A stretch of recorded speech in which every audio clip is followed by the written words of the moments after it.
ಆತ್ಮೀಯ ಸ್ನೇಹಿತರೆ, Kannada success academy YouTube ಚಾನಲ್ಗೆ ಸ್ವಾಗತ. ಸ್ನೇಹಿತರೆ, ಈ ಒಂದು ವಿಡಿಯೋದಲ್ಲಿ ಕಲಬುರಗಿ ಜಿಲ್ಲೆಯನ್ನು ಪರಿಚಯವನ್ನು ಮಾಡಿಕೊಳ್ಳೋಣ. ಎಲ್ಲ ಜಿಲ್ಲೆಗಳಿಗೆ ಸಂಬಂಧಪಟ್ಟ ಕರ್ನಾಟಕದಲ್ಲೊಂದು ಸುತ್ತು ಎನ್ನುವಂಥ ಶೀರ್ಷಿಕೆಯಡಿಯಲ್ಲಿ ಪ್ರತಿಯೊಂದು ಜಿಲ್ಲೆಯನ್ನು ಕೂಡ ಪರಿಚಯ ಮಾಡಿಕೊಳ್ಳುವಂಥ ವಿಡಿಯೋಗಳನ್ನು ನಿಮಗಾಗಿ ತಂದಿದ್ದೇವೆ. ದಯವಿಟ್ಟು ಈ ವಿಡಿಯೋ ಇಷ್ಟ ಆದಲ್ಲಿ ನಮ್ಮ ಚಾನಲನ್ನು ಸಬ್ಸ್ಕ್ರೈಬ್ ಮಾಡಿಕೊಳ್ಳಿ. ಈ ವಿಡಿಯೋವನ್ನು ನಿಮ್ಮ ಸ್ನೇಹಿತರಿಗೂ ಶೇರ್ ಮಾಡಿ. ಮೊದಲಿಗೆ ಕಲಬುರಗಿ ನಗರದ ಹಿಂದಿನ ಹೆಸರು ಕಲಬುರಗಿ. ಕಲಬುರಗಿ ಜಿಲ್ಲೆಯು ಹೈದರಾಬಾದ್ ರಾಜ್ಯದಿಂದ ಕರ್ನಾಟಕ ರಾಜ್ಯಕ್ಕೆ 1956ರಲ್ಲಿ ಪುನಃ ಸಂಘಟನೆಯ ಸಮಯದಲ್ಲಿ ವರ್ಗಾಯಿಸಲ್ಪಟ್ಟಂಥ 3 ಜಿಲ್ಲೆಗಳಲ್ಲಿ ಒಂದಾಗಿದೆ. ಜಿಲ್ಲೆಯು ಕರ್ನಾಟಕ ರಾಜ್ಯದ 30 ಜಿಲ್ಲೆಗಳಲ್ಲಿ ಒಂದಾಗಿರುವಂಥದ್ದು. ಇದು ರಾಜ್ಯದ ಉತ್ತರ ಭಾಗದಲ್ಲಿದೆ. ಇದರ ಒಟ್ಟು ವಿಸ್ತೀರ್ಣ ಬಂದು 10,951 ಚದರ ಕಿಲೋಮೀಟರ್ಗಳ ಪ್ರದೇಶವನ್ನು ಹೊಂದಿದ್ದು, ಪಶ್ಚಿಮದಲ್ಲಿ ಕರ್ನಾಟಕದ ವಿಜಯಪುರ ಜಿಲ್ಲೆ, ಮಹಾರಾಷ್ಟ್ರದ ಸೊಲ್ಲಾಪುರ ಜಿಲ್ಲೆಯಿಂದ ಪಶ್ಚಿಮದಲ್ಲಿ ರಂಗಾರೆಡ್ಡಿ ಜಿಲ್ಲೆಯವರೆಗೂ ಕೂಡ ಇದು ಗಡಿಗಳನ್ನು ಹೊಂದಿದೆ.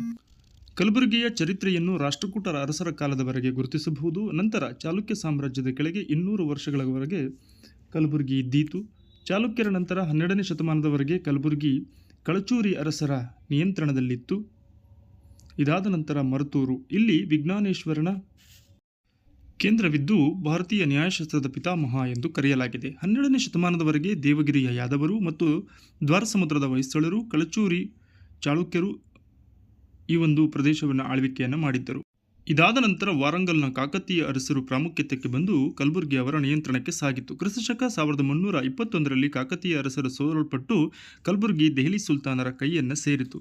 1347ರಲ್ಲಿ ದೆಹಲಿಯ ಸಾಮಂತರು ದಂಗೆ ಎದ್ದು ಅಲ್ಲಾವುದ್ದೀನ್ ಹಸನ್ ಗಂಗು ಬಹುಮನ್ ಶಾ ಎಂಬಾತನು ಈ ಒಂದು ಪ್ರದೇಶವನ್ನು ರಾಜಧಾನಿಯನ್ನಾಗಿ ಮಾಡಿಕೊಂಡು ಬಹುಮನಿ ಸುಲ್ತಾನರ ಆಳ್ವಿಕೆಯನ್ನು ಆರಂಭ ಮಾಡ್ತಾನೆ. ಕಲಬುರಗಿ ಡೆಕ್ಕನ್ ಪ್ರಸ್ಥಭೂಮಿಯಲ್ಲಿದ್ದು ಇದು 17.33 ಡಿಗ್ರಿ ಉತ್ತರ, ಹಾಗೆಯೇ 76.83 ಡಿಗ್ರಿ ಪೂರ್ವಕ್ಕೆ ಸಮುದ್ರ ಮಟ್ಟದಿಂದ 300ರಿಂದ 750 ಮೀಟರ್ಗಳಷ್ಟು ಎತ್ತರದಲ್ಲಿದೆ. ಜಿಲ್ಲೆಯ 2 ಪ್ರಮುಖ ನದಿಗಳು ಕೃಷ್ಣಾ ಮತ್ತು ಭೀಮಾ.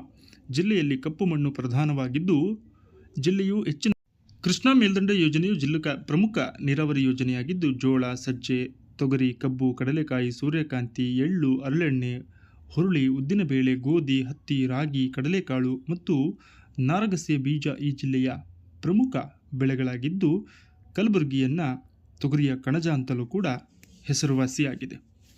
ಇನ್ನು ಶಿಕ್ಷಣದ ವಿಚಾರಕ್ಕೆ ಬಂದಾಗ ಕಲಬುರಗಿ 2 ವಿಶ್ವವಿದ್ಯಾನಿಲಯಗಳನ್ನು ಹೊಂದಿದ್ದು, ಕೇಂದ್ರೀಯ ವಿಶ್ವವಿದ್ಯಾನಿಲಯ ಮತ್ತು ಗುಲ್ಬರ್ಗಾ ವಿಶ್ವವಿದ್ಯಾನಿಲಯ. ಕಲಬುರಗಿ 3 ಎಂಜಿನಿಯರಿಂಗ್ ಕಾಲೇಜುಗಳು, ಸರ್ಕಾರಿ ವೈದ್ಯಕೀಯ ಕಾಲೇಜುಗಳು, ESIC ಮೆಡಿಕಲ್ ಕಾಲೇಜು, ಖಾಸಗಿ ವೈದ್ಯಕೀಯ ಕಾಲೇಜುಗಳು, ಫೈನ್ ಆರ್ಟ್ಸ್ ಕಾಲೇಜು, ಹಲವಾರು ಫಾರ್ಮಸಿ ಕಾಲೇಜುಗಳು ಇಲ್ಲಿ ಪ್ರಮುಖವಾಗಿ ಕಂಡುಬರುತ್ತವೆ.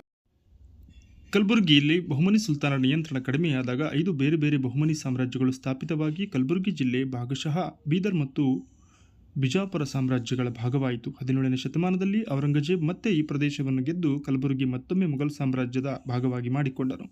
18ನೇ ಶತಮಾನದ ಆದಿಯಲ್ಲಿ ಮುಘಲ್ ಸಾಮ್ರಾಜ್ಯದ ಪ್ರಭಾವ ಕಡಿಮೆಯಾಗಿ ಅಸಫ್ ಜಾ ಎಂಬ ಔರಂಗಜೇಬನ ಸೇನಾಧಿಕಾರಿ ಹೈದರಾಬಾದ್ ಸಂಸ್ಥಾನವನ್ನು ಸ್ಥಾಪಿಸಿದನು. ಕಲಬುರಗಿ ಹೈದರಾಬಾದ್ ಸಂಸ್ಥಾನವನ್ನು ಸೇರಿ 1947ರಲ್ಲಿ ಭಾರತ ಸ್ವಾತಂತ್ರ್ಯ ಪಡೆದರೆ ಬೀದರ್, ಕಲಬುರಗಿ, ರಾಯಚೂರು ಜನರ ತೀವ್ರ ಹೋರಾಟದ ಫಲವಾಗಿ 1948ರ ಸೆಪ್ಟೆಂಬರ್ನಲ್ಲಿ ಹೈದರಾಬಾದ್ ಸಂಸ್ಥಾನವು ಭಾರತ ಗಣರಾಜ್ಯವನ್ನು ಸೇರಿತು.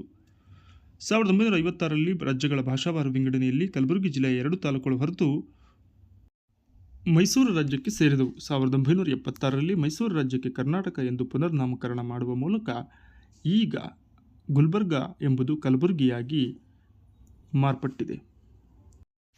ಈಗ ತಾವು ನಕ್ಷೆಯಲ್ಲಿ ಕಾಣುತ್ತಾ ಇರುವಂಥ ಕೆಂಪು ಭಾಗದ ಪ್ರದೇಶ ಏನಿದೆ, ಇದು ಕಲಬುರಗಿ ಜಿಲ್ಲೆಯ ನಕ್ಷೆಯಾಗಿದೆ. ಮೊದಲಿಗೆ ಬೀದರ್, ಅದಾದ ನಂತರ ಕಲಬುರಗಿ. ಇನ್ನು ಇದು ಬಹುಮನಿ ಸುಲ್ತಾನರ ಕಾಲದಲ್ಲಿ ನಿರ್ಮಿತವಾದಂತಹ ಪ್ರಸಿದ್ಧವಾದಂಥ ಕೋಟೆಗಳನ್ನು, ಅರಮನೆಗಳನ್ನು, ಮಸೀದಿಗಳನ್ನು ನಾವು ವಿಶೇಷವಾಗಿ ಕಲಬುರಗಿಯಲ್ಲಿ ಕಾಣಬಹುದು. ಇದಾದ ನಂತರ ಖ್ಯಾತ ಸೂಫಿ ಸಂತರಾದಂತಹ ಖ್ವಾಜಾ ಬಂದೇ ನವಾಜ್ರವರ ಸಮಾಧಿ ಸ್ಥಳ ಅಥವಾ ಖ್ವಾಜಾ ಬಂದೇ ನವಾಜ್ ದರ್ಗಾ ಅನ್ನುವಂಥದ್ದನ್ನು ಕೂಡ ಕಾಣಬಹುದು. ಇದು ಸೌಹಾರ್ದತೆಗೆ ಪ್ರಸಿದ್ಧವಾಗಿರುವಂತಹ ಒಂದು ಧಾರ್ಮಿಕ ಕೇಂದ್ರವಾಗಿದ್ದು, ಅತ್ಯಂತ ಮಹತ್ವವಾದಂಥ ಪಾತ್ರವನ್ನು ಕಲಬುರಗಿ ಜಿಲ್ಲೆಯಲ್ಲಿ ಕಾಣಿಸುತ್ತೆ. ಸೊ ಅದರಂತೆಯೇ ಮತ್ತೊಂದು ಧಾರ್ಮಿಕ ಸ್ಥಳ ಶರಣಬಸವೇಶ್ವರ ದೇವಾಲಯ ಅಂತ ಏನು ಕರಿತೀವಿ, ಇದು ಕೂಡ ತುಂಬ ವಿಶೇಷವಾಗಿ ಗುಲ್ಬರ್ಗಾದಲ್ಲಿ ತನ್ನದೇ ಆದಂಥ ಮಹತ್ವವಾದಂಥ ಸ್ಥಾನವನ್ನು ಹೊಂದಿರುವಂತಹ ಒಂದು ಧಾರ್ಮಿಕ ಶ್ರದ್ಧಾ ಕೇಂದ್ರವಾಗಿದೆ. ಸ್ನೇಹಿತರೆ, ಇದಾಗಿತ್ತು ಕಲಬುರಗಿಯ ಒಂದು ಕಿರು ಪರಿಚಯ. ಮತ್ತೊಂದು ಜಿಲ್ಲೆಯ ವಿಶೇಷತೆಗಳೊಂದಿಗೆ ತಮ್ಮನ್ನು ಭೇಟಿಯಾಗೋಣ. ಅಲ್ಲಿಯವರೆಗೂ ಧನ್ಯವಾದಗಳು.